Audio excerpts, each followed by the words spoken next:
Hello, everybody, and welcome to the Absolutely Completely Random Podcast for Saturday, February 24th, 2018. Man, that week really just pissed right by, didn't it? Whew. Man, you think it's like a week ago I was doing this, and I'm back again. So what do I got in tap for you this week? What information do I have that I found during the week? Well, an interesting video from Baltmatrix with him flipping out over a really crappy Transformer figure, and I really want to talk about this, as this was hilarious. Ben Heck has announced that he is leaving YouTube. No real love lost there. I'm going to be talking about my local McDonald's is actually going to be getting a makeover.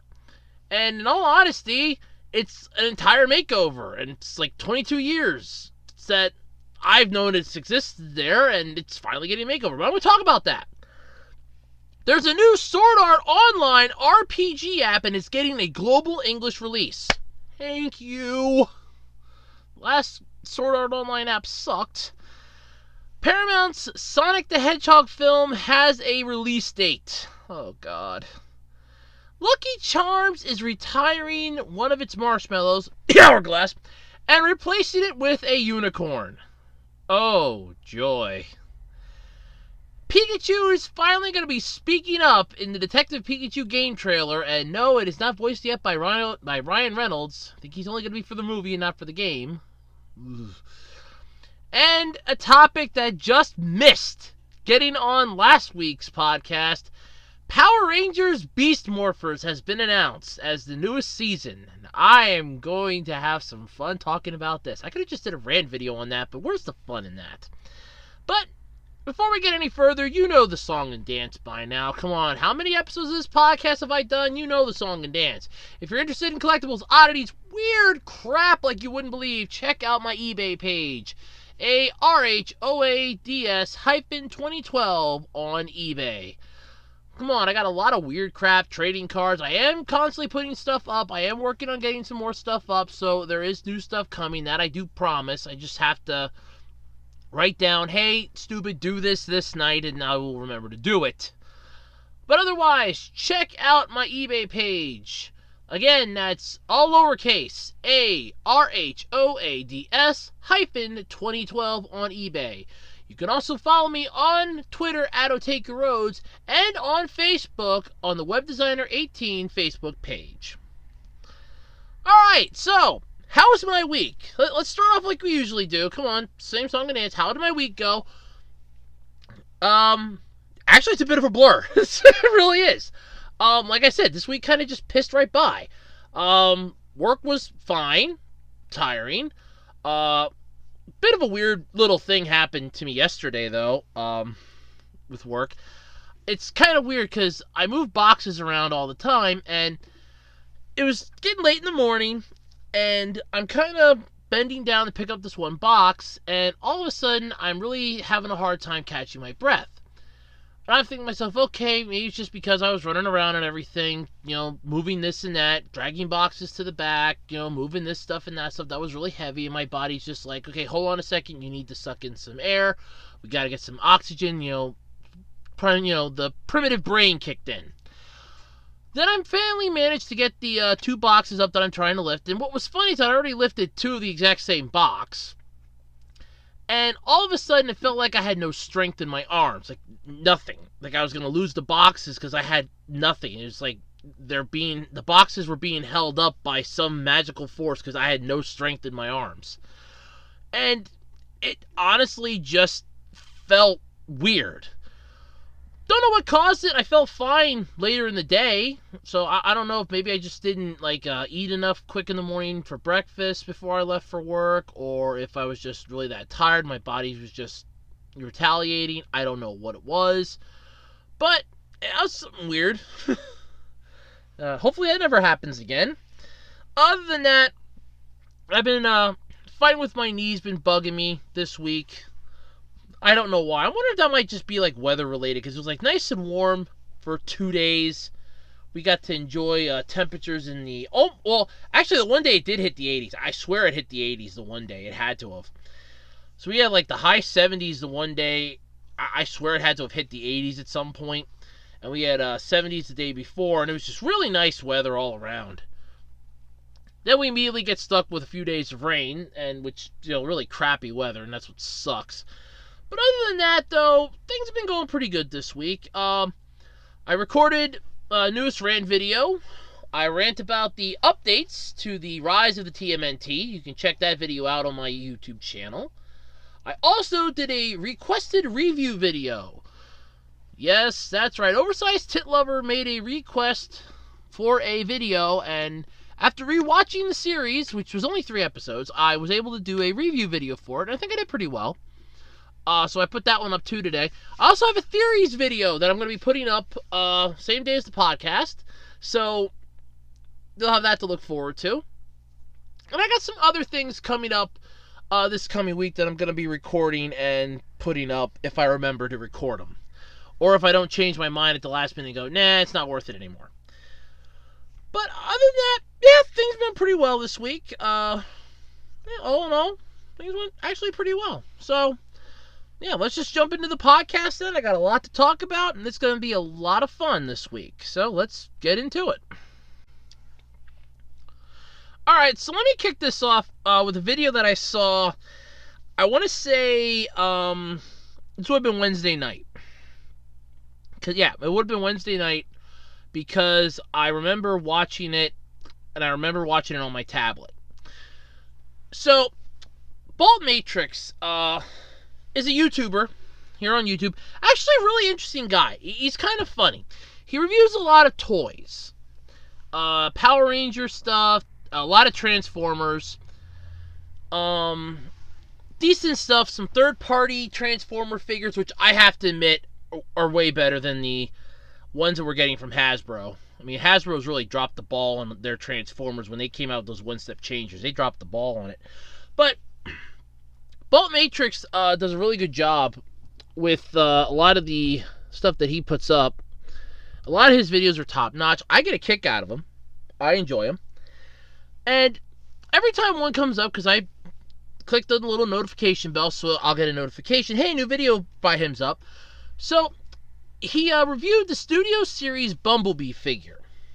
And it was kind of weird because the video started off with a warning, informing all of the viewers that the following contains the rantings of a mad old man. Viewer discretion is advised.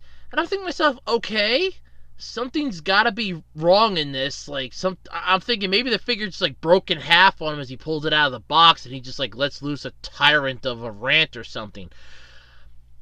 Little did I know I wasn't too far off. So he pulls out the figure, he displays it as best he can, and he goes into transforming it. Now, the figure itself is pretty movie accurate to the Transformers movie, which is, in all honesty, alright.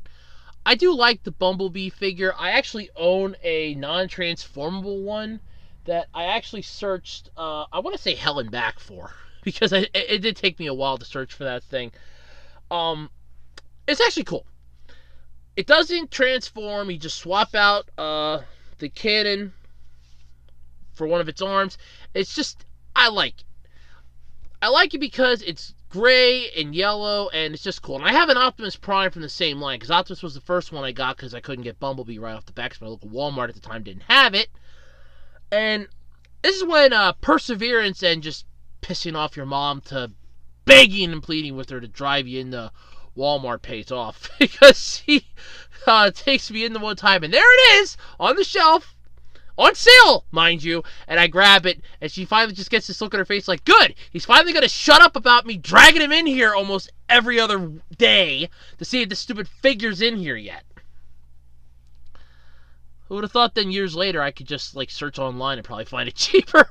But anyway, so the Studio Series figure that he reviewed, Baltmatrix goes into transforming it from robot into car. And this is where, and I want to say it this way, this is where the shit hit the fan. Because he just had a massive issue with this. And his issue came as he's trying to transform the back part. He didn't get too far into the transformation recording what you do step by step before this happened. So there are little tiny fins on the hips that you have to move out because they form the back part of the sides of the back end of the car. And as he's trying to do that, the one popped off. And he goes, these have a tendency of popping off, and he's trying to put it back in. He goes, but the damn hips keep swiveling, and he just slammed the figure down on the table. And he goes, oh, God damn it, and he just slams it down on the table. It's really funny, by the way. I recommend checking it out. It's hilarious. Because, I mean, this is like a mild-mannered person that very rarely gets pissed off at toys, and he just slams it on the table. And then you go to this like time-lapse quick shot of him trying to transform the car, only to again slam it on the table and get pissed off, and then you see like a animated fire coming out of the remains of the car. So then it comes back, he goes, there, I'm tired of the figure, there, I transformed it as best I can. In the process of throwing it twice while trying to transform it, he lost the one piece of the roof of the car, so it wasn't a completed transformed figure, but it was just kind of funny, in a neat way. And I know I'm saying a lot tonight, but it was kind of neat. He transformed it. It looked like crap, and he's just going on a little tirade. He goes, I'm sick and tired of getting crappy Bumblebee figures. I'm sick and tired of this crap. Hasbro, what are you doing? I'm sick and tired of this stuff with you people. And then he goes into, they canceled Transformers 6. And it's good that they did. Because if they did, they'd probably come out with crappy toys like this. I'm Baltmatrix. I'm going to go drink something now. And he's just like, that's how he ended the video.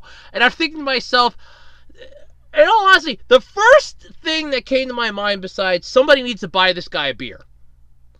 And I mean, he's got a kid at home, because he's made comments to that multiple times. He goes, I got to be quiet because my son's asleep.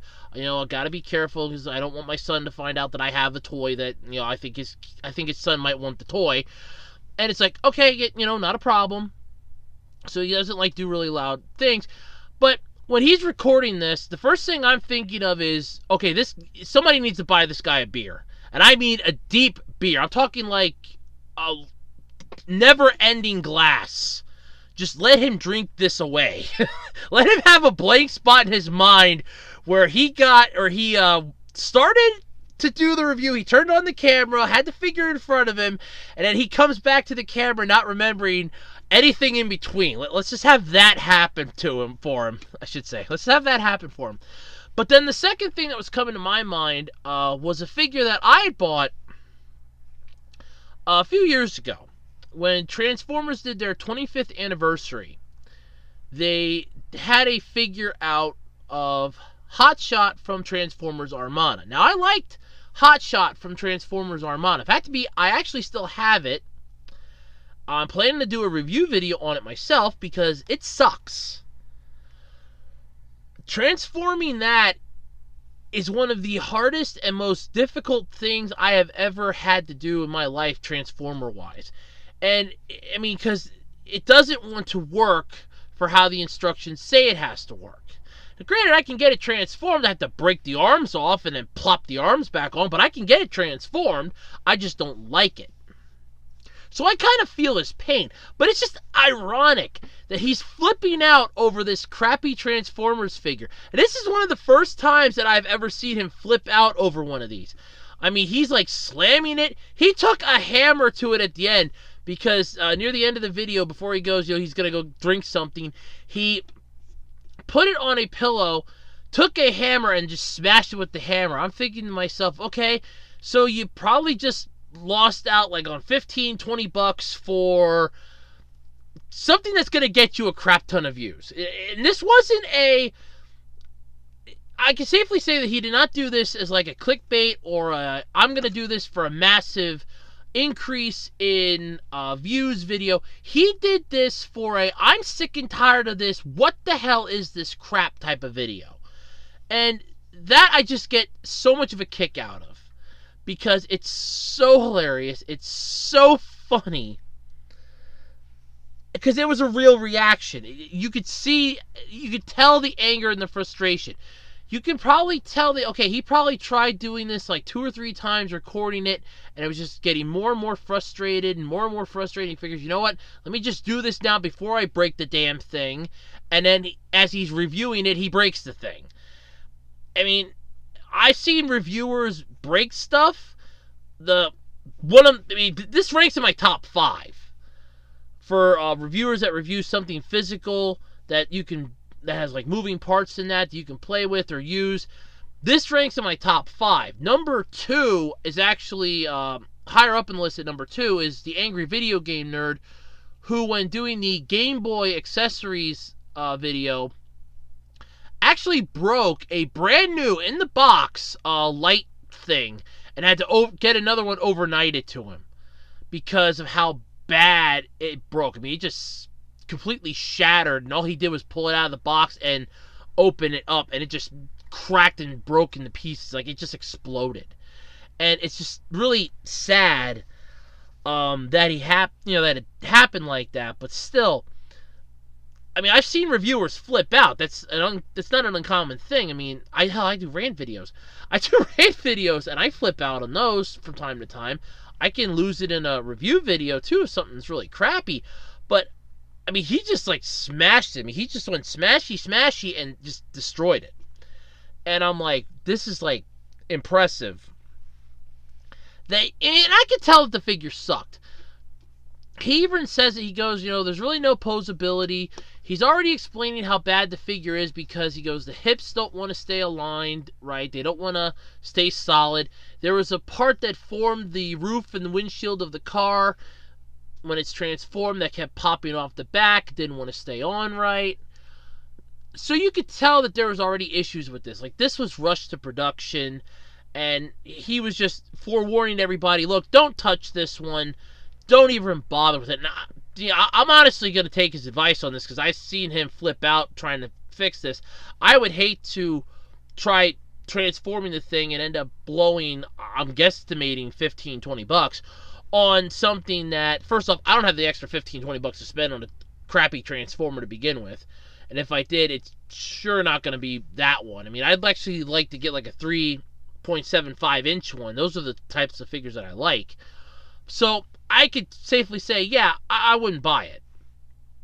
And it's just sad, but, I mean, it was just hilarious how he just smashed the thing. It's like, that's it, I'm done, screw this, I'm done, and he just smashed it. And I just find it so hilarious that how he did that. It's just, I'm cracking up yet thinking about it. But, yeah, like I said, if you get a chance, check out the video. It's Baltmatrix. Just look up Studio Series Bumblebee, and I guarantee you it will pop up. It's only a few days old at this point. It would have came out, I want to say, on Wednesday. So it'll be about 4 or 5 days old, depending on what time you put it up. So about 4 or 5 days old. Check that out. But the name is Baltmatrix. You gotta check out that channel. It's hilarious. I mean, he just lost it on that. Oh man, it was just funny. It really was.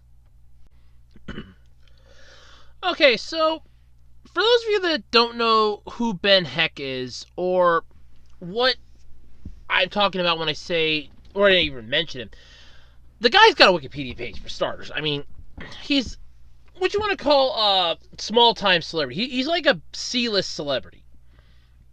Maybe even D-list. I don't know. I'd probably go D-list.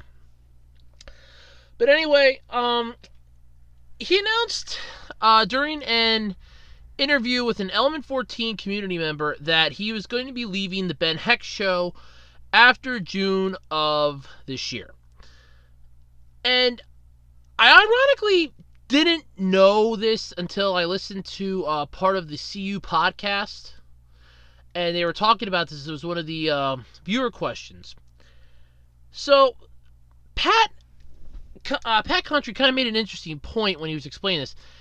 Because Ben's been doing this show now for how many years?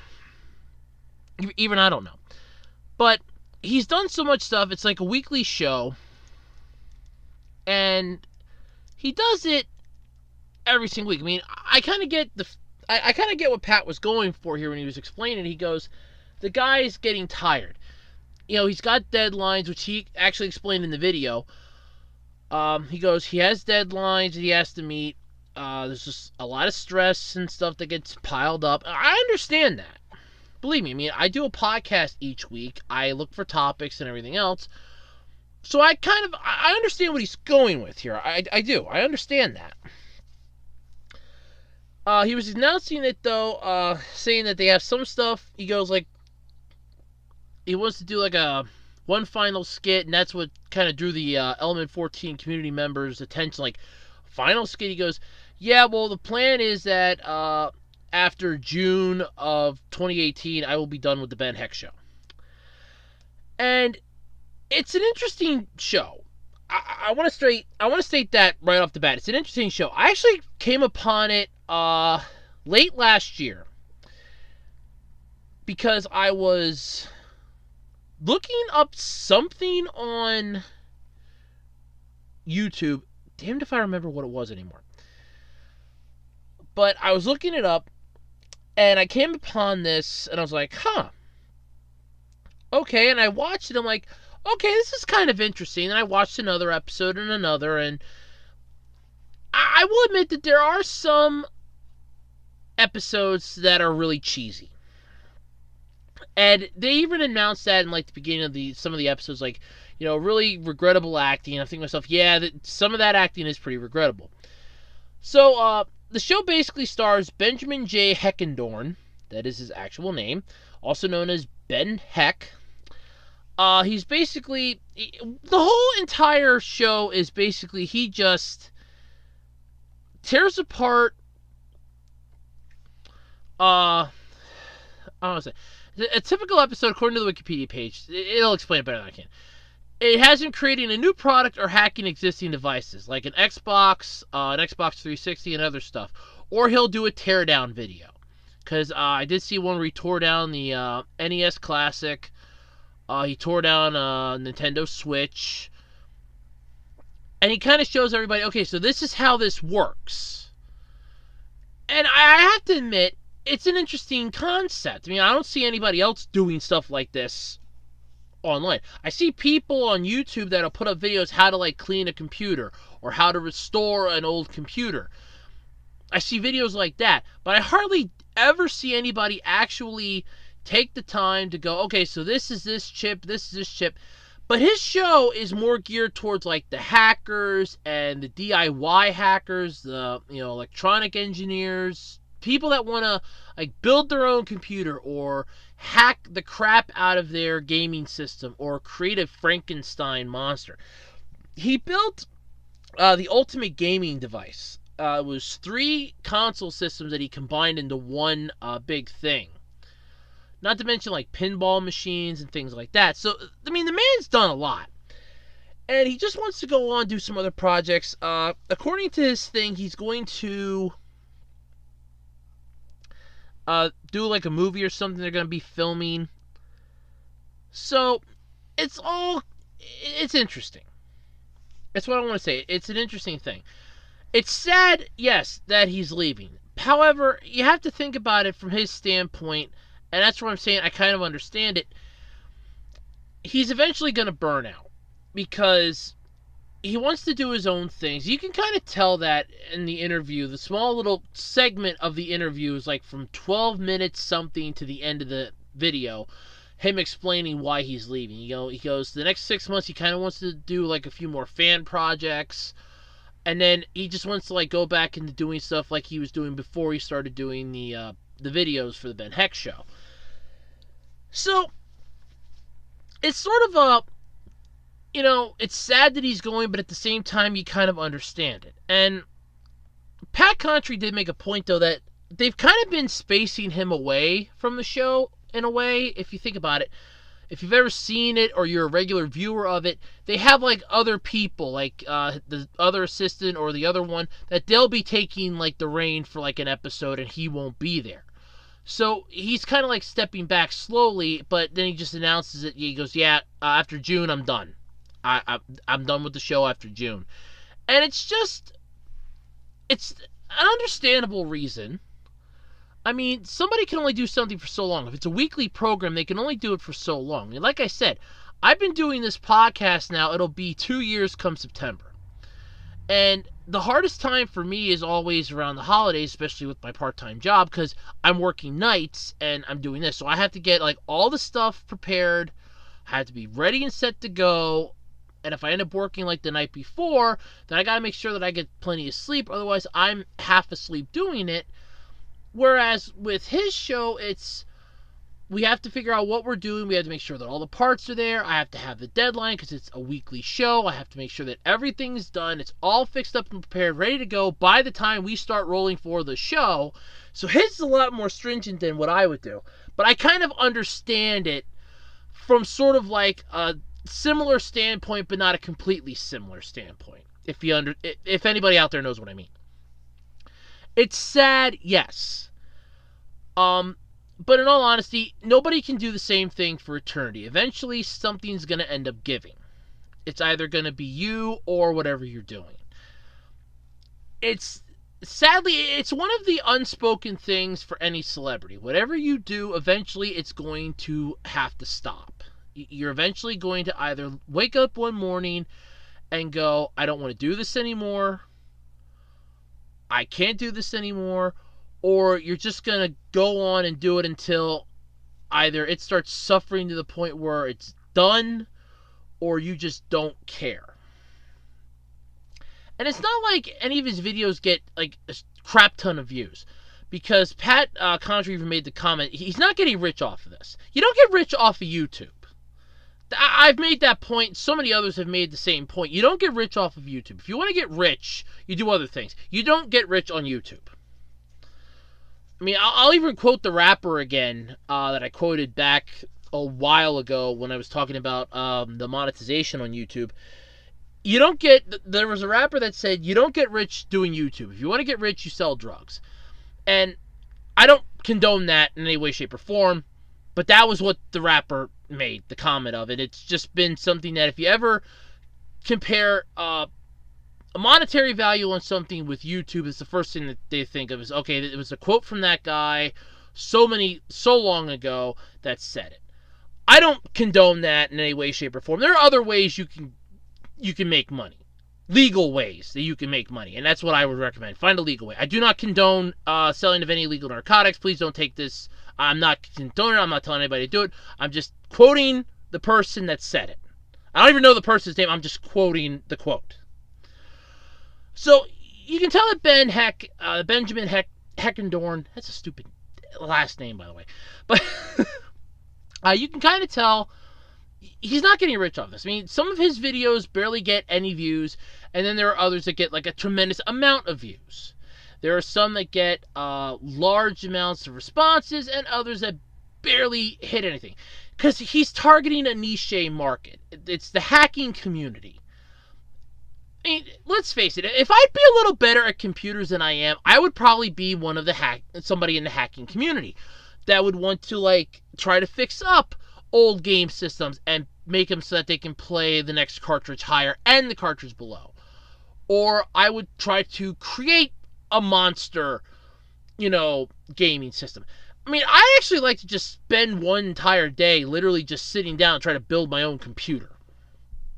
And that's actually something that I'd like to try to do at some point in my life, to just sit down, build my own computer from the ground up. Just look up the parts that I need, pick up the parts that I need, put it all together, build the damn thing, and say, no, I built this myself. All the components are new in it. I built this myself. That's something that I'd like to do. Do I have the ingenuity to do it? No. Do I have the ability to do it? No. Can I have the ability to do it? Yeah, if I watch DIY projects half a dozen times that are geared towards that, yeah, I could probably pick up a thing or two, but it doesn't mean that I'm going to jump out and immediately go and buy a motherboard and a cooling fan and RAM and try to slap together a makeshift computer. I mean, as cool as that would probably be. But I understand his reasoning for wanting to leave. He wants to try and do more things. He wants to try to go back to doing stuff that he enjoyed doing prior to doing his show, and I get that. I don't think anybody out there would deny that. I think a lot of people will go, yeah, I kind of get it. I understand it. I feel for him. And we do. I mean, I do. I understand where he's coming from. So, if you enjoy the Ben Heck Show, enjoy it with him until June of 2018, till June of this year, because after that point, he's gone. He's leaving the Ben Heck Show. I don't want to say severing ties, but I mean the show might just end for all I know. I really don't know. They might just rename it. I'm not sure. But it's been on for a while. There's been plenty of episodes. It's a weekly show, so there's an entire catalog of back episodes you can check out. It's sponsored by Element 14, so you know they get financial backing. So check that out if you're somebody in the hacking community that likes to build your own stuff or tear apart electronics to see what makes them tick and improve them for your own personal use. Feel free to check that out. It might be up your alley. You may not have even heard about it, and now you know. You're welcome. If you didn't know about it, you're welcome. If you did know about it, sorry I wasted your time. I just thought it was kind of interesting of a topic for this week. So, there you go.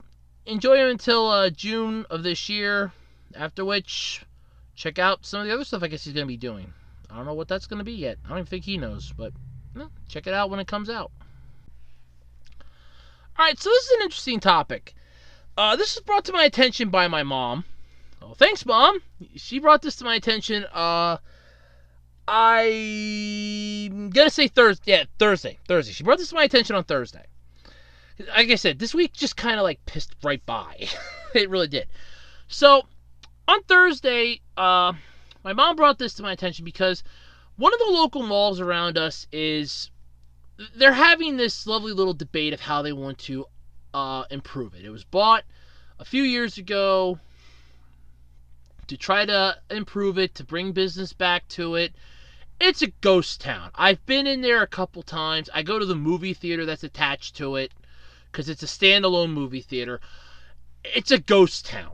That mall is a literal ghost town. And what's sad about that is when I was younger, it thrived. I mean, that was where I got a lot of my manga at when I was in high school because there was a Walden Books there. Then it closed up, and I will never forget that final day when I was in there. The manager that worked there, because she saw me in there so many times, it's like every weekend I'm in there, I want to buy a new book or I want to check out a book. See if, hey, maybe I want to buy this one. I always checked out the manga, was always right by the cash registers. So they eventually knew me. And it was just so sad that they were closing. They knew they were closing. It's like, we're never going to see these people again. She wouldn't even look me in the eye. She actually had to have another cashier take care of my transaction because she could not look me in the eye because she knew he's a regular customer. I just can't do it because I'm not going to see him again. I'm not going to see any of the regular customers again. I just can't. But that mall's it's a ghost town. But it's getting renovated and all that stuff. But what my mom brought to my attention, besides the 3 plants that they had, and apparently, according to my local newspaper, yes, for my grandfather, we still have a print newspaper that we get. I know, in the era where everything's online, yes, he would prefer to hold it in his hands. That's fine. We just give the newspapers, and a friend of mine, she uses them for wadding for her garden, which is fine. It gets reused. It gets recycled, I should say.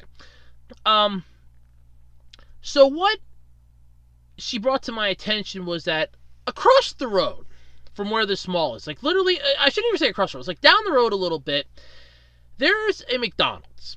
And that is the McDonald's that I went to since I was a wee little boy.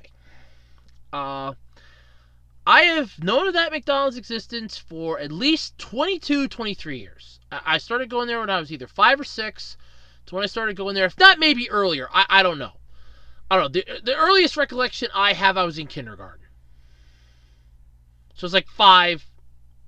Like I said, it was 5 or 6 that I went. Because I was 5 when I was in kindergarten.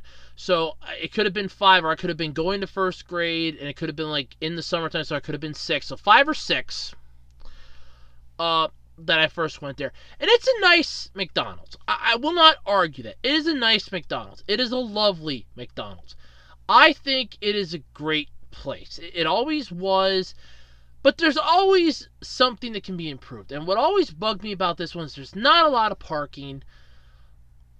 very, very hard to maneuver in that parking lot if they have a lunch rush and everything else. Well, they announced that they're going to be doing some renovation on this. It's getting a makeover.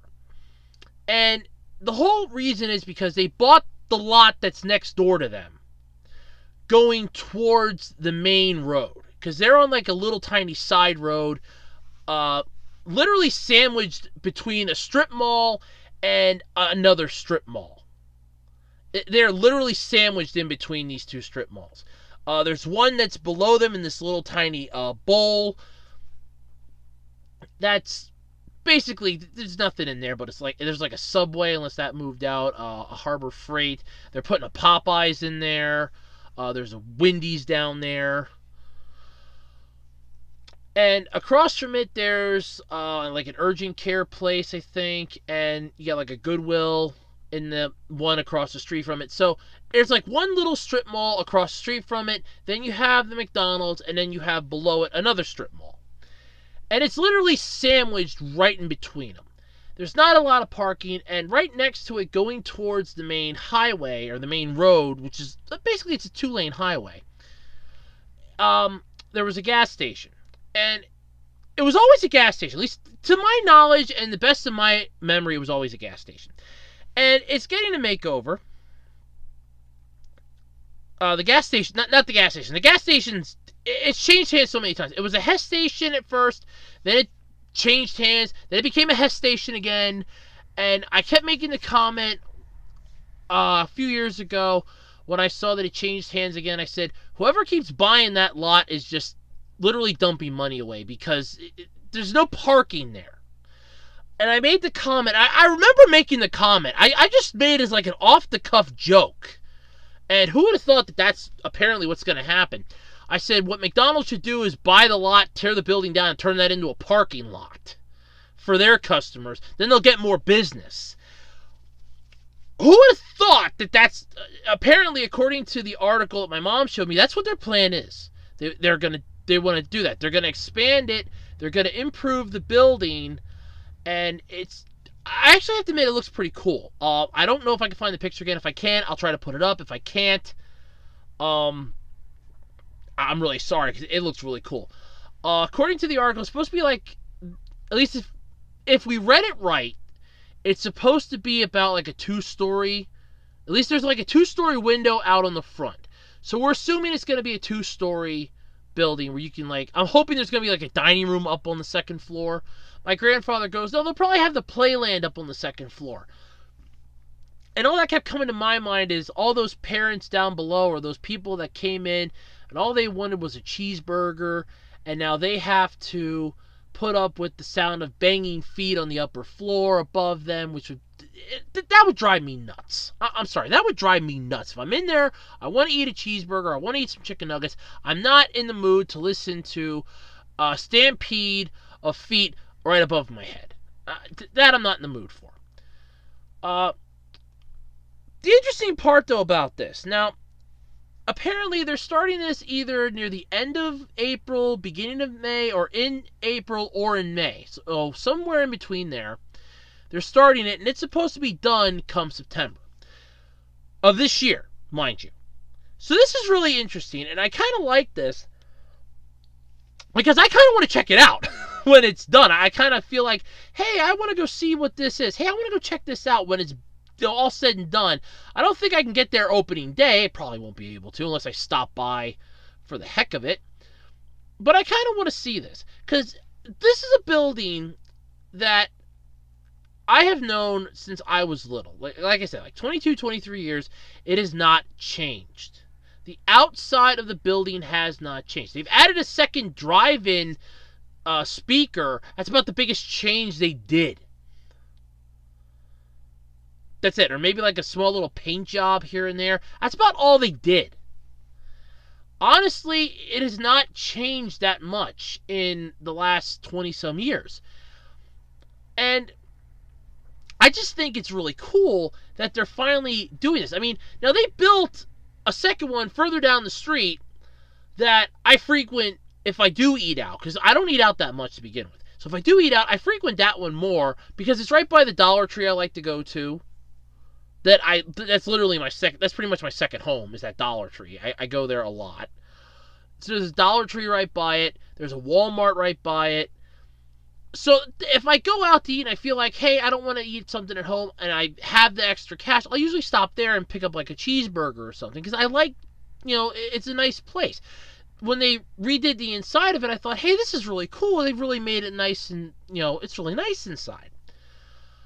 So I'm just interested as to what they're going to do with this one when they get around to it. It's what kind of has my attention. I want to know what they're going to do. But still, I kind of think it's neat that they're finally doing something to this. Like I said, it's been like 22, 23 years. The outside of the building stayed the same. And it's just so interesting that that's how it's been for the last how many years. And now it's going to change. And I just find that really impressive. That now it's changing after 20-some years. They're going to improve the building. And they're going to make it look really cool. And the best part is that if they do make it so that there's an eating area on the second floor, that would actually be pretty cool, because if they make it high enough, there actually is a lot of scenery that you can see on the second floor over the buildings that surround it. You can see like the side of the mountains, the hillsides further down. And it's really cool. And I kind of find that interesting. So, like I said, if I can find the picture again, I'll try to include it in here if I'm able to. If not, you're just going to have to take my word for it. It just looks really cool, what they have planned for it. Now, keep in mind, what they have planned, what may actually happen, are two different things. But still, it's kind of interesting. I mean, you don't get stuff like that. It's just one of those, like, it's a place of my childhood. They're not knocking it down and, like, wiping it off the face of the earth. They're knocking, at least I'm assuming they're probably going to knock down the existing building, and they're just going to build it up. It's still going to be the same building. It's, the same business is still going to be there. It's just going to be a different, outside look to it. And that's what I kind of find interesting. They're not getting rid of it. It's just going to be improved. It's something from my childhood that's like, hey, check this out. It's getting, it's going to be new. It's going to be improved. It's going to be cool. And that's what I'm kind of interested in. So, yeah. I mean, I'm looking forward to that. If I do get a chance to get there when they open it up, I'll let you know how it was. Yeah. It's going to be pretty cool. I'm looking forward to that. Alright, so everybody out there knows that I'm a huge fan of tablet games. I try to find a decent one to play every now and then. I try to find some good stuff. I play Contest of Champions, Puzzles and Dragons. I'm still playing Digimon Links, and there are a few others that I found but I haven't installed yet, because I want to make sure that they're good. I want to make sure there's nothing, that's not going to overtax my tablet or anything. But all in all, it's interesting. I'll try to find like some decent mech-based ones, and I was playing a good one until they completely took it back to formula and just wrecked it. And they wrecked another one that I liked. So it's hard to find a decent mech one. And that's what really annoys me. But I'm also a huge fan of Sword Art Online. As some of you out there know, I will defend that thing to my dying breath if I have to. Well, there's an RPG app called Integral Factor. INTEGRAL. Because I know I mispronounced it. And it's getting a global English release. So, Korean, Chinese releases are also set in addition to the Japanese release. And this is from Bandai Namco. Yes, the company that is single-handedly responsible for pissing off a tremendous amount of Digimon fans by shutting down Digimon Heroes last year. They're coming out with this. Up until this point, there is one Sword Art Online app out there, and it sucks. I downloaded it right when I got tablet, I want to say number 3. Yes, tablet number 3. Long story about that. I think I've gone through that, but short. Let me give the Cliff Notes version of it. Got one from a friend. She said, "Do with it what you will." She didn't want it. Was her mom. Her mom didn't want it anymore. It was sitting in the drawer. She says, "Do with it what you will." I thought, oh, cool. At the time, sadly, I needed some extra money to help pay some bills. So after not figuring out something that I could actually do with it, I got rid of it. Then on the way back home from the post office, I realized, oh crap, I know what I could have used it for, and it was too late because I had already shipped it out and it was already sold. So then I tried tracking down another one, found one, didn't want to charge. It refused to charge no matter what I did. Sent it back, got a third. Okay, so this is actually the fourth one. Got a second one, same problem. It refused to charge no matter what I did. Person on the other side was giving me a hard time, saying no. Where's that?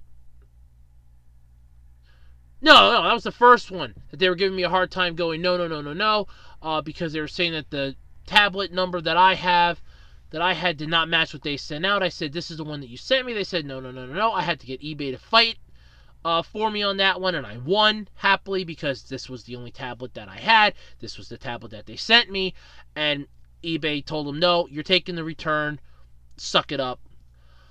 Second one, same issue, didn't work. The screen cracked because it came busted. Trying to remember what I did with that. I think that one I sold, or did I send that one back? No, that one I think I ended up selling for parts because it didn't want to charge either. It gave me the same issue. And I was kind of sad. I should have kept the case for that one because it had its own little case for it. But I got rid of that one. Fourth time was a charm. Got this one. I've had it since. It gives me a little glitch every now and then, but in all honesty, I'm fine with it. I mean, I might look around to see if I can't find another one or something better down the road, but I have it. It's mine. I don't care. So there, long story short, and I kind of just made it into a longer story. So I downloaded the only at the time Sword Art Online app. It sucked. I played it. It was horrible. I mean, it was just god-awful horrible. So Bandai Namco Entertainment has confirmed that it will release the Sword Art Online Integral Factor mobile online role-playing game worldwide in English and Korean, in addition to the previously released or revealed Japanese and Chinese releases. The iOS and Android online RPG is free to play, but in-game items can cost more. So it's a freemium game, which I like because you can play games on tablets and not have to spend any money. I play Contest of Champions, haven't had to spend a dime. I play Puzzles and Dragons, haven't spent a dime. Digimon Links, refuse to give Bandai Namco any money. I will download their thing for free. You can have ads in it for all I care. I refuse to give you a cent. Yeah.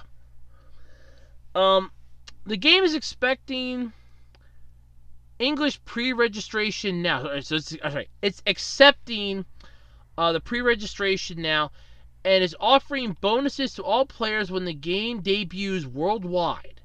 The Japanese version launched on November 30th, I'm assuming of last year.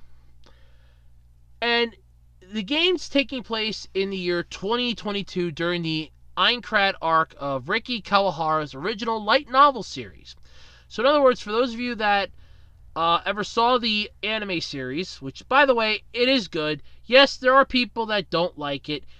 Yes, there are reasons why they don't like it. Personally, it's an RPG game like that, like Dot Hack. It's Dot Hack for the more modern age. I think it's entertaining. I'm entitled to my opinion. So is everybody. I'm not going to say one person isn't entitled to their own opinion. Everyone's entitled to their own opinion. So if you ever played, or if you ever saw the first season of Sword Art Online, this is what it is. Or at least the first part of the first season, this is what it is. Oh, yeah, I don't know, yeah. The first half, the Aincrad arc, players play as their own avatars, and along with their partner, Koharu, voiced by Arya Ozawa in the Japanese version, work to clear the 100 levels of Aincrad. So, that's cool. I'll get to make my own avatar, which is actually something else that I've kind of wanted to do in a lot of these online RPGs that I can find for my tablet. The closest one to this I played was one that I was playing back in September of last year. Sadly, I lost all the data because there wasn't oh, you can link it to the Google Play Store so it'll have your information for you. And when I had to reset my tablet to fix an issue, I sadly lost everything that I got. It really wasn't that much because when I reset that, I think it was like near the end of September, I think is when that happened, like near the end of September, beginning of October. Because I remember I talked about that on the podcast where I started actually bawling my eyes out thinking that I lost all of my Contest of Champions data and I couldn't play it anymore. And I was like really bawling my eyes out, only to find out I just had to download one thing from Google in order to play it because the thing that I had wasn't up to date enough to cover it. So I was like, oh, thank God. I thought maybe I was screwed. But sadly, I lost all my data for it. At least for that game, that RPG game that I was playing. And it really wasn't that I lost a tremendous amount of stuff. I mean, I could have just played the same character again, went back in and did it all over again. It was just the fact that I was starting to get a little pissed with it to begin with. While the game was fun, you will not hear me deny that. It was so repetitious. You had to clear dungeons, beat the boss. Clear dungeons, beat the boss. Clear dungeons, beat the boss. Accept the quest. Clear the dungeon, beat the boss. Get your reward. That's what the whole thing was. Ad infinitum all the time. Or you could do these, there's like one little section where you could play in this free-for-all type of thing, which I kept getting killed at by everybody because they could just lock onto your character and 6 or 7 of the other players could just attack one person at once. And nobody ever wanted to back me up. So I was just like, you know what? I'm thinking to myself, screw it, I'm done. So it wasn't really a love loss that I couldn't finish it. And I don't even think it's out there anymore because I haven't seen it pop up in the, hey, why don't you check this out? I don't remember what it was called anymore, to be honest with you. So having a game like this would interest me. Do I want to sign up for the pre-registration? No. No. Because those, a lot of times, you have to be careful. Because there are some, and I have heard about these. I haven't actually had this happen to me because I don't want to do pre-registration because it worries me so much that something bad could happen. But I've heard stories about how pre-registration, you pre-register, then they charge you. Like, all of a sudden, you'll get, like, an invoice for, hey, you got to pay this because you pre-registered to this. And while it's going to be free to everybody, you're one of, like, the betas. Now, I don't know if that's true for everybody or if that was just one certain game and somebody just blew it out of proportion. But that scares the crap out of me for ever wanting to do a pre-registration. As cool as it would be, and don't get me wrong, this would be kick-ass, I just don't feel confident enough to want to do that. But anyway, I'm looking forward to this when it comes out. You better believe this is going to be something I'm going to download so long as the size of it is all right. Because the last game Bandai Namco came out with that I was interested in was that Naruto Cross Boruto Ninja Voltage. And I had to get rid of that thing because it just started becoming a memory hog. Like almost 5 gigs of memory just to store that thing. And the game wasn't even that fun anymore. Because you couldn't do half the stuff, you weren't getting any of the good jutsu cards, everybody's still complaining about it, because that I still see up every now and then. I'll have to check this out, add it to my wish list, see if it's on the Play Store, add it to my wish list if it is. If not, I'll have to check and wait for it, see when it comes up, and see about what the size is going to be for it. Because, I mean, so long as the size is going to be okay, I'll be fine with it, but if the size is going to be, like, tremendous, because you're going to have like a whole crap ton of stuff to do, that's going to scare me and probably a few dozen other people off. Because one of the most basic tablets you can get is like 8 gigs. Mine's 16, but one of the most basic you can get is 8 gigs. And that ain't going to be a lot. You ain't going to have a lot left over. So if this thing's going to be like 4 gigs worth of memory, forget it. Nobody's going to want it then anymore. It's just going to be a complete waste of time then. But anyway, I'm looking forward to that. I'll check it out when it comes out. That should be pretty cool, actually. That sounds pretty cool. Alright, so Paramount has a Sonic movie coming out. It's dated for November 15th of next year. So we got a while until this comes out, at least over a year. So Paramount Pictures announced to the Hollywood Reporter, or at least they reported on it, that Paramount Pictures' Sonic the Hedgehog film is scheduled for the November 15th release for 2019.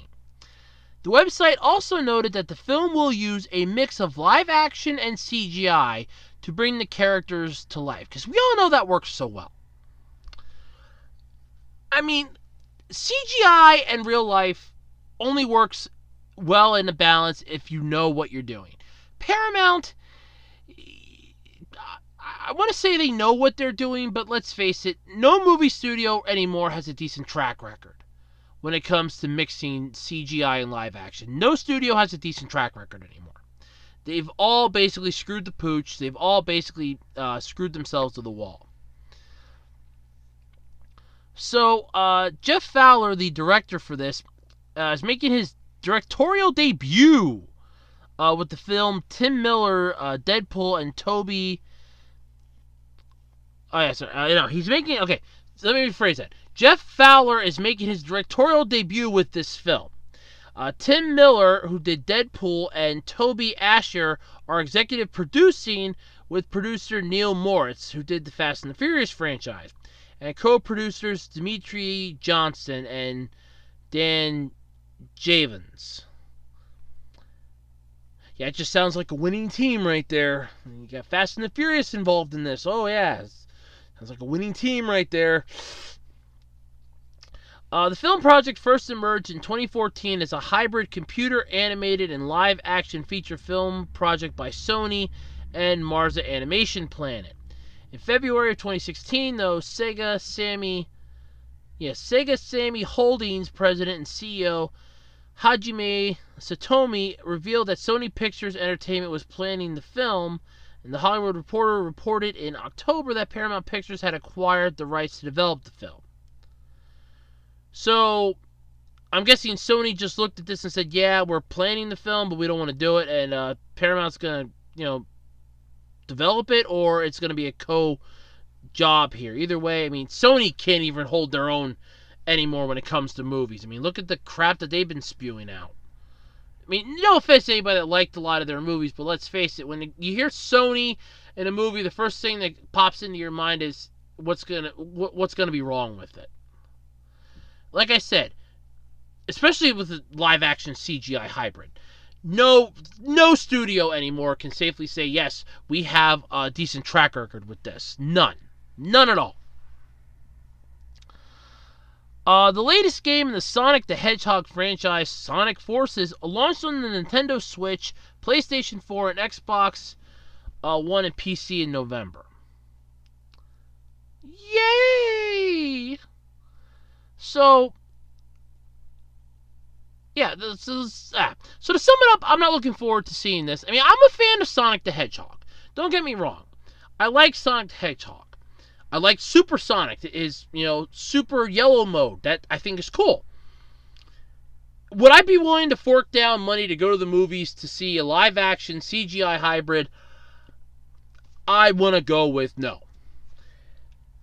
And the reason why is because I could probably find a bunch of short films on YouTube that are CGI live action combinations and would probably have more fun watching those than I would going to see a Sonic the Hedgehog movie in theaters. And I just want to say that. Because Sonic the Hedgehog has started to go downhill.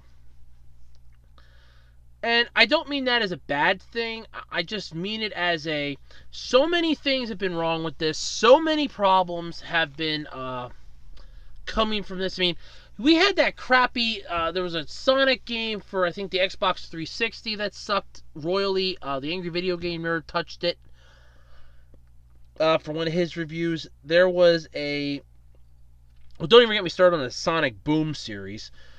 But just so many problems with Sonic the Hedgehog anymore. I'm just afraid to watch anything Sonic related.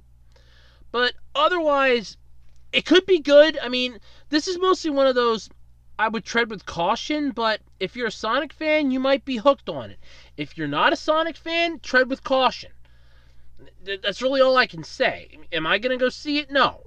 Do I really want to see it? No. Plus, it's going to be, you still have a year yet, so anything could happen. All of a sudden, the money could dry up in this and go, nope, that's it, we're done, and just scrap the whole thing. That wouldn't be the first time that would happen either. I mean, like I mentioned earlier in the podcast, Baltmatrix made the comment, they canceled Transformers 6. In all honesty, good. Michael Bay needs to stop making Transformers movies. Look, the first two were good. The third one was where you officially jumped the rails. Yes, Sentinel Prime was an interesting character. I would have liked to have gotten the little figure of him when I had the chance, but I missed it. But yes, Sentinel Prime was an interesting character. You didn't need to make a fourth movie. Or a fifth. You could have stopped after the third one. That's where the fans said enough.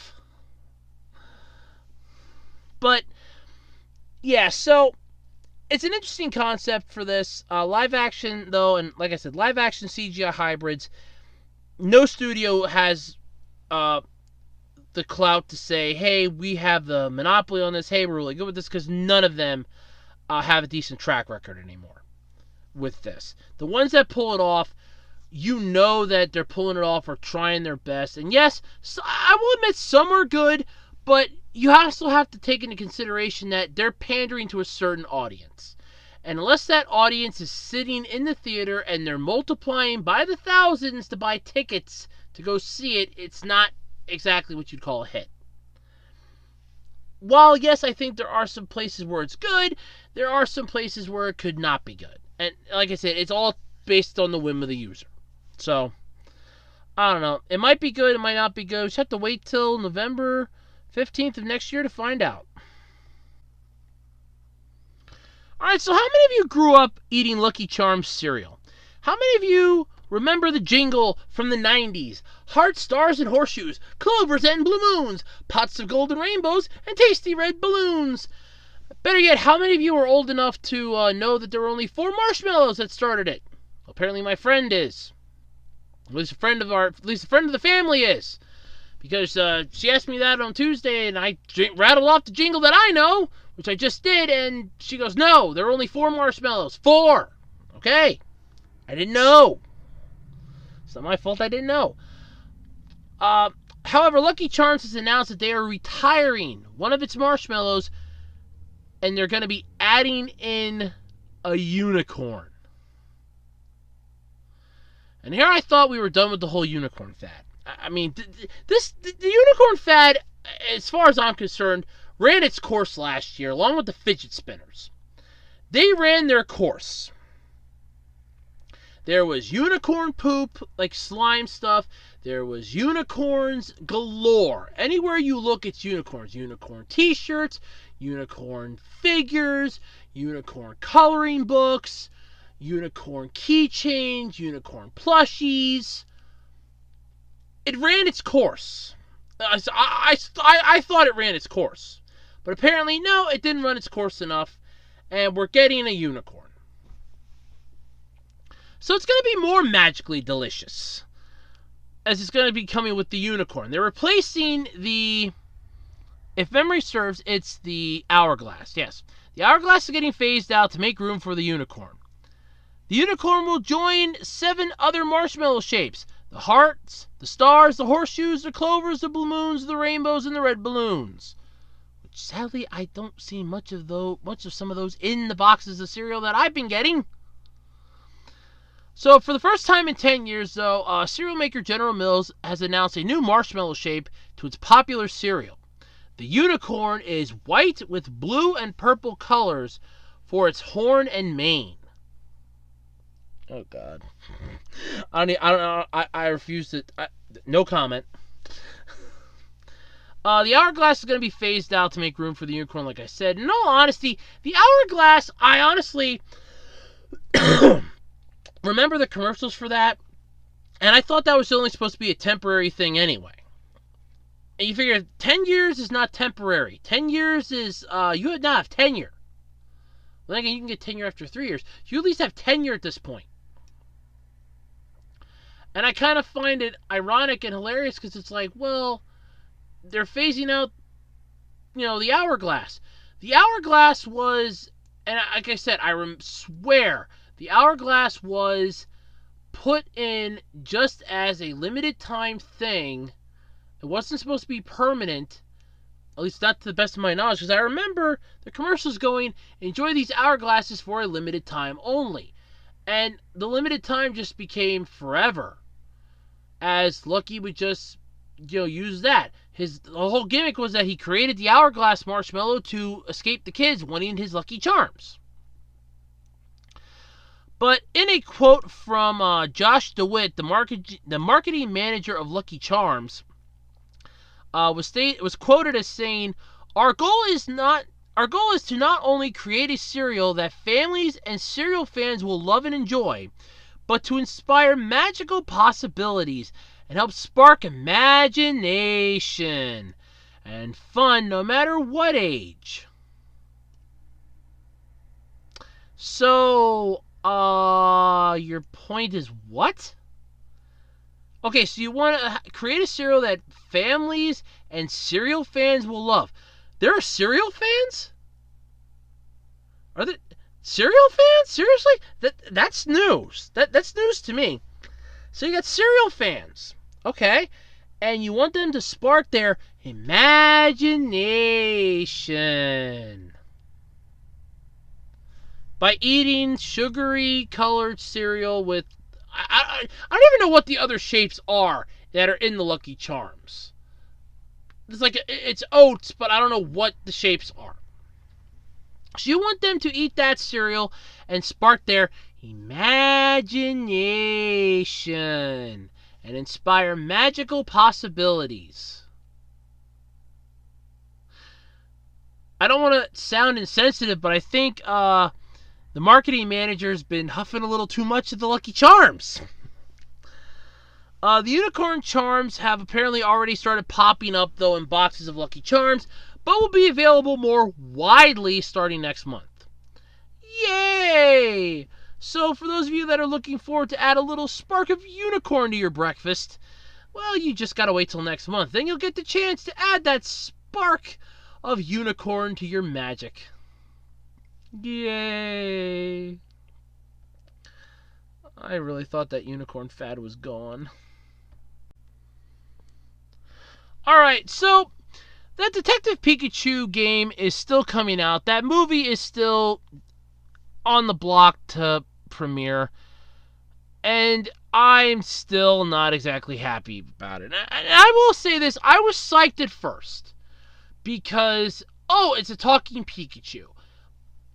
Pikachu is my favorite Pokemon of all time. Mostly because I'm colorblind, and the color yellow I can identify instantaneously. Because it is my favorite color of all time. Pikachu is my favorite Pokemon. He's just this cute little electric mouse. One of the only mice in the world that my mom is not afraid of. Mind you. But Pikachu apparently has gotten his first speaking gig in the new game trailer for Detective Pikachu.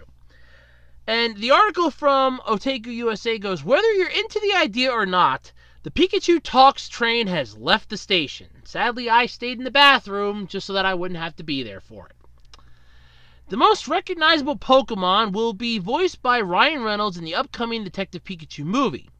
But ahead of that, we get to sample his gruff voice. Not Ryan Reynolds, though, in the 3DS game. So you can hear it for yourself in the new Crack the Case trailer, which shows off some of the mystery game's characters and features. In all honesty, while the trailer seems interesting, I will admit that. The gameplay, okay, it's a 3DS game, it's Pokemon-ish related. Okay, it sounds cool. Pikachu's the main focus. Yeah, I could get involved in that. But then it just makes me instantly think about Ryan Reynolds' voice coming out of Pikachu on a big screen. So I'm picturing Deadpool talking out of a small, 2-foot-tall electric rat. An electric mouse. That's what I'm picturing. And as I have my eyes closed right now to picture it, it turns my stomach, I want to say. It does not make me feel good inside. It makes me feel ill. like I said, I was game for the idea. When they were joking around that, hey, Danny DeVito should do the voice of Detective Pikachu, I was on board with that. I could see him doing a decent one of this because he could make it comedic. He did plenty of comedy movies back in the 80s. I could see him making Pikachu like lighthearted, yet at the same time gruff. He could do his Philatides thing from Hercules. But no, we get Ryan Reynolds. Why do we get him? I'm guessing he's the in actor right now because of Deadpool and R.I.P.D., things like that. That's why we get him. But he's not going to be in the 3DS game. Thank God for that. He's just going to be in the movie. So, enjoy it as you will. As far as I'm concerned, I'm going to picture Detective Pikachu sort of like Dragon Ball GT. It exists, but I don't want to acknowledge its existence. People can come up to me and go, hey, did you check out Detective Pikachu? I will look at them and go, Detective what now? Oh, no, I know it exists. I just don't want to know it exists. If you get what my gist. Yeah. If you catch my gist. It can exist, but I refuse to acknowledge its existence. So, yep, there's that still to look forward to. If you get a chance, check out the trailer. You can find it on Otaku USA's site. Just check out the article. Pikachu talks. He gets his voice.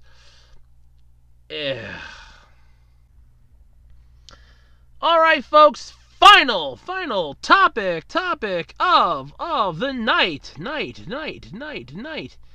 And believe it or not, this is one that I found out about last week. So I put this up on Twitter. And I put this up on my Facebook page for my YouTube channel, that after I finished recording the podcast last week, everything went off that hitch, went to sleep, woke up, was working on, fixing it up in video form and then plopping it up on YouTube. And all of a sudden this gets brought to my attention that, hey, the new Power Rangers series has been announced. And I'm like, oh, okay. At first we started having, there was like a logo reveal on Saturday. Like last Saturday there was a logo reveal. And I'm like, okay, that's fine. I'm like, okay, you're just getting a new logo. Wow. Woohoo. I do the same thing. I did a new logo for my podcast when I hit the 1 year mark. I'm planning on doing another one this year if I can figure out a nice way to make it look, and I got plenty of time for that yet. But then they announced which Sentai series they were adapting into this new season. And it has now been 100% officially confirmed, mind you, that the 2019 season of Power Rangers, the ongoing series here in the U.S. and it's known throughout the world, as well as Super Sentai series, which is basically the adaptation of, is going to be based on none other than Tokumi Sentai Go Buster. Now, this is my problem with this. Go Busters was the 36th Super Sentai series following Go Kaiser, which, as all of you have known, that my hatred of, was the U.S. adaptation of it was Power Rangers Super Mega Force, which can burn in the bowels of hell. As far as I'm concerned, that can literally deep fry itself, and I will not cry a single tear for it. They skipped over Go Busters and went to Dino Charge. I think we have one. No. Yes? Yes. Yes. Yes. Yeah, they went to Dino Charge. Then from Dino Charge, they went to Ninja Steel. Yeah. Yes. Yeah, I really have to think this in my head here. Yeah. Yeah, then from Dino Charge, they went to Ninja Steel. That's right. So, what bothers me about this is the fact that we're now going backwards. Now, this is one that, to begin with, you weren't comfortable adapting. It was made public many times that Go Busters was not going to be adapted. They believed it was too military, too violent for children. It tanked over in Japan. It was one of the few Sentai series that did horribly. there are only two that ever come to mind. If you ever ask a fan that has seen every single Super Sentai series that has ever been made, there are two that they will instantly say were the worst or the weakest of the bunch. JAKQ, or Jack, the second series after Go Ranger, which was the very first one, and Go Busters, which followed up Go Kaiser. Go Kaiser was the 35th anniversary of the Super Sentai series. It brought a homage to so many fans. And it was, ironically, where I came into the series at. I'd heard about it, but it was where I started watching the show, and I'm like, hey, I'm hooked. Because I could watch it and learn about the past teams and get caught up and get Cliff Notes versions to understand how the stuff worked. And I'm like, hey, this is really cool. Go Busters, I saw like a couple episodes. I thought it was an interesting premise, but I felt it was a little weak, and apparently so did some fans in Japan as it tanked. But they could have done this, and they could have fixed it up differently when they did it. They just got lazy, and now they decided to go backwards. So, here's the premise for it. Set in the future, a secret agency combines a newly discovered substance called Morph X with animal DNA to create the Power Rangers Beast Morphers team. The Rangers must fight off an evil sentient computer virus bent on taking over the source of all Ranger power, the morphing grid itself. Featuring never-before-seen leather suits and an all-new Beast-themed arsenal, including dynamic new Zords, fans should get ready for a season full of secret ops and more phenomenal fun. And I'm not joking, that's the actual explanation for this. So the villain this season, for this coming season, is actually going to target the morphing grid. Which begs the question, how come none of the other villains tried that in the first place? I mean, we had that standalone 2-episode Once a Ranger from Operation Overdrive that did it, but fans hate Operation Overdrive with a passion. I liked it. I actually thought it was pretty cool. Rita and Zed never tried to attack the morphing grid. The hell, if they would have done that, they probably would have won. Better yet, why don't they just, I don't know, have their monster attack the Rangers while they morph? You know what they look like unmorphed. Why don't you just pick them up on the streets? But so much of this, though, brings questions. They're using leather suits, Beast-themed arsenal, new Zords. Well, every season has new Zords because you have the whole concept of new team. And we've had this since Lost Galaxy, with the exception of the super seasons where you still get the same Zords in the next season because it's the same season because, courtesy of Nickelodeon's, you can only have 20 episodes per season sort of BS. How they're getting away with that Ninja Turtles crap, though, with 26 episodes, I don't know. So, that's the premise for it. Now, there's more to this, though, than just this. Than just that. There's way more. So, the 25 years since Power Rangers first began, it's only skipped adapting 3 of the Sentai series. It skipped over Die Ranger because, and they actually had a good reason for that, because the Mighty Morphin suits were well known. They could just use them, and that was fine because they just played it into the thing. They skipped over Go Busters, which was number 2, and they skipped over Tokuger, which was the 3rd. Tokuger, I would still say would work yet. I really think they should. If they're going backwards at this point, they might as well go back and do that one. Then the thought for the season after Go Busters adaptation, Beast Morphers, they might as well just go back and call it Rail Force and bring that one to the U.S. while they're at it, because they're going to go backwards. Of course, though, you have Q Ranger, which ended now. They're up to Lupin Ranger. So you have that. That's still to come yet. But they're going back and bringing one of the Sentai that they skipped to the Western audience. Like I said, it's Togumi Sentai Go Busters, which the whole basis of that was, and if now I'm going to piece this together from what I saw, because like I said, I only saw a few episodes of it. A entity in a digital world, basically kidnapped a bunch of people from a laboratory, and like I said, I'm piecing this together from what I saw. 3 kids were sent back into reality, along with some buddy roids that were their personal protectors. Those 3 would become the Go Busters, red, blue, and yellow. They would later on be aided by one of the scientists who figured out a way to transmit himself to reality via digital hologram. However, it would only last for a short amount of time, as his body is still trapped in the digital world and is dying.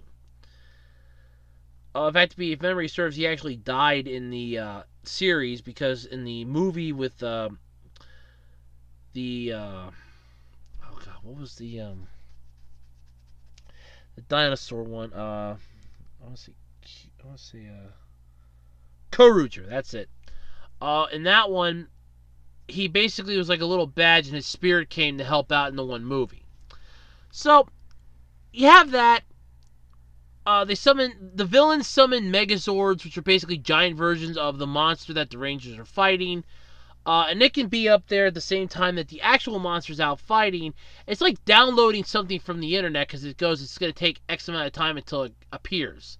And the whole point of this is that the bad guys are trying to get their hands on something called Enertron, which is like an energy source. It made no sense. It was interesting, but it made no sense.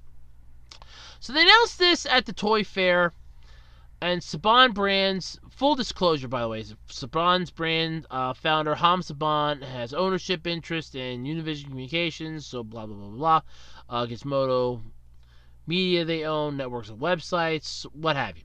But after the conclusion of this year's anniversary celebrating Super Ninja Steel, which, how is that celebrating an anniversary? The 2019 series will be titled Power Rangers Beast Morphers. Instead of as many expected, given that Bandai America has direct development input on the series and an adaptation of last year's Super Sentai, the space-themed Uchi Sentai Q Ranger, which like I said ended, it just ended like a couple weeks ago, I think it was like last week or the week before. Beast Morphers will instead go back to adapt the 2012's Tokumi Sentai Go Busters. And I already said the synopsis, more phenomenal fun, my ass. The premise loosely matches up with that of Go Busters, so it's basically like a cut and paste job. 3 young adults who are orphaned and granted superpowers, and a scientific experiment gone wrong when they were kids for a spec ops team tasked with protecting a futuristic energy source called Enertron. There you go. That's the premise. From corruption at the hands of a sinister AI spawned in the same accident that orphaned them. But as with all Super Sentai to Power Rangers adaptations, there'll likely be some major changes by the time Beast Morphers rolls around. Not exactly if you're basically saying that and you go back up and read the premise for what this one is. It's the same thing, basically. The villain's probably going to be an AI. It says it's an AI. A computer virus bent on taking over the morphing grid, which is the power source for the Rangers. So it's basically the same thing. It's cut and paste. Nice try, people. Thought I was going to let that slip by, huh? Aside from the fact that this marks the first time Power Rangers has delved into the back catalog of Super Sentai instead of adapting one of the more recent iterations, what made it so weird is that Go Busters was skipped over in the first place was that the show at times felt like a big play towards Power Rangers in general. Not just in the gadgetry of the spy theme, the fact that it was like a military terminology, a military-based thing because they were like special ops. The fact that, like I said before, it did not do well in Japan, and there have been multiple reports that claim that. Look at the ratings for it. They do have a rating system over there. Look at the ratings for it. Their morphine cry, they shouted, "It's morphine time," or "It's morphin' time," and when they were transformed, the visor would pop up on the wrist, and it would say, "Let's morph," and then the visor would, go into the helmet.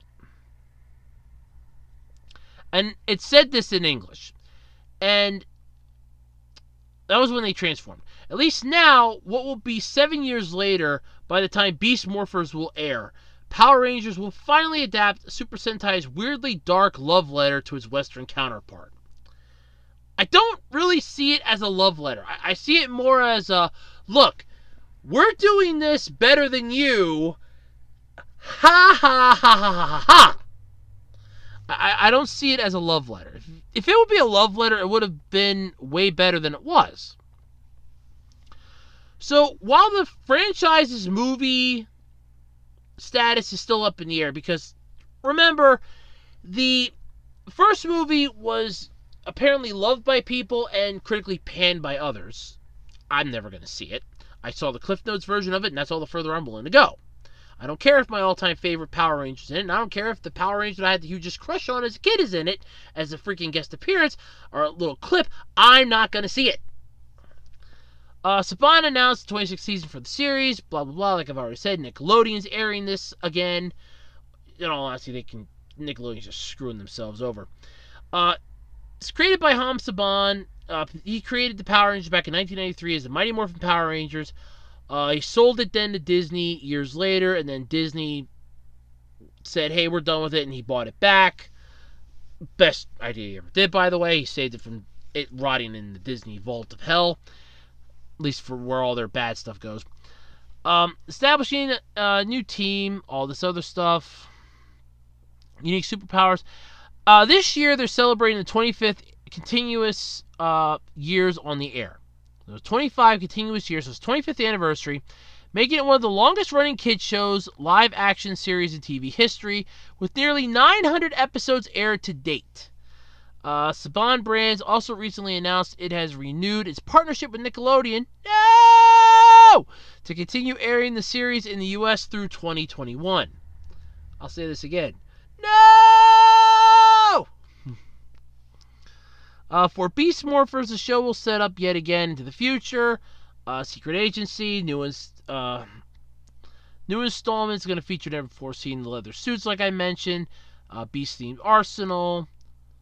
Secret Ops, most phenomenal fun, dick, and all bite me. That's pretty much the entire premise of this. Oh, but there is one big thing, though, that was also brought to attention with this. So Beast Morphers is going to mark the first Power Rangers toy collection hailing from the franchise's newly announced global toy partner, Hasbro. Yes, Hasbro. The company that can barely make Transformers fun anymore is going to be dealing with Power Rangers toys from now on. The action figures, collectibles, and more from the multinational toy company are scheduled to be in stores starting in spring of 2019. There is also a possibility that Hasbro will eventually end up buying the franchise outright in the future.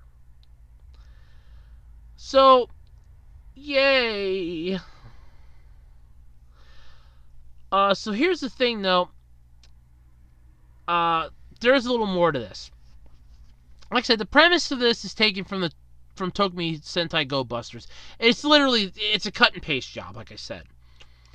Ordinarily, Power Rangers followed its parent series very closely in order to be able to use as many of the action scenes from the original footage as possible in the American version. In other words, it's stock footage that they're taking to use in their show.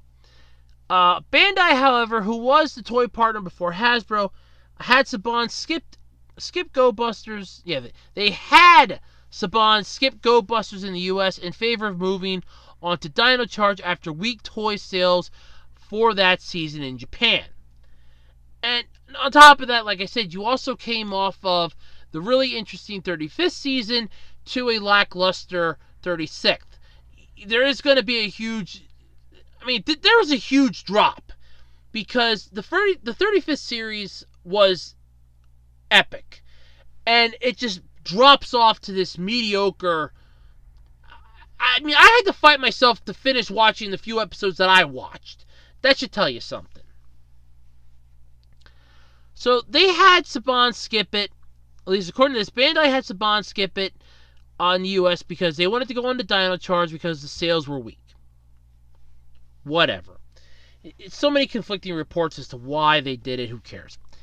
It's the first time, like I said, it's going backwards. They're using a different source material as they're going back to the older ones. And the choice opens up a number of possibilities for Hasbro. Either the toy company has some great ideas planned for the new action figures, or they at least think they can do better.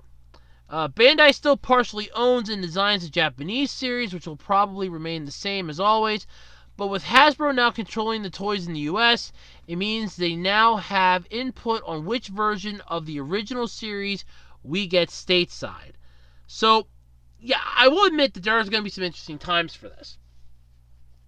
I mean, Hasbro can make decent action figures, but if you want to see what they've done to robots, check out the Transformers line. I will hold that on the pedestal to show this is what they're capable of doing now.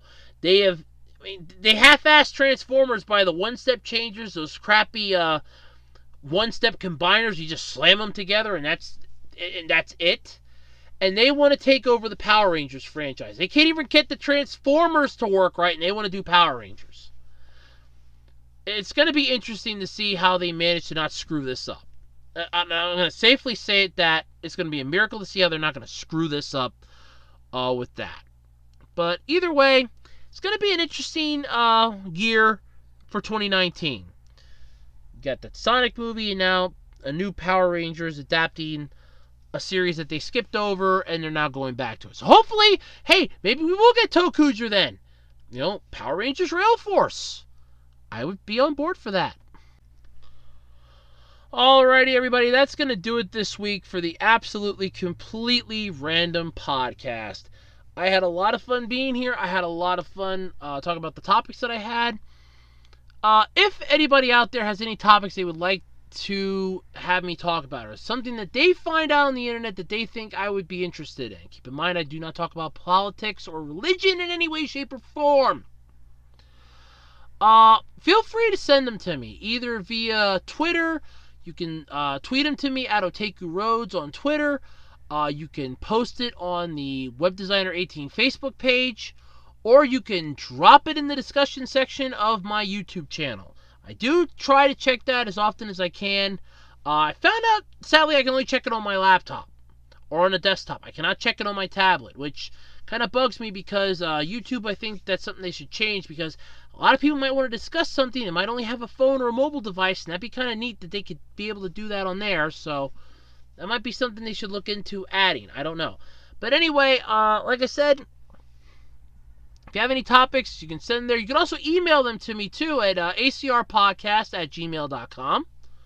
Feel free to send anything there. I do check that once or twice a week, so if I don't respond back to you, that's why. I only check it like once or twice a week. So, yep. But until next time, I'm Andrew Rhodes. This has been the absolutely, completely random podcast. And I will catch you all next time. I am going to go to bed. I'm going to go to sleep, get some sleep. Good night, everybody, and see you next time.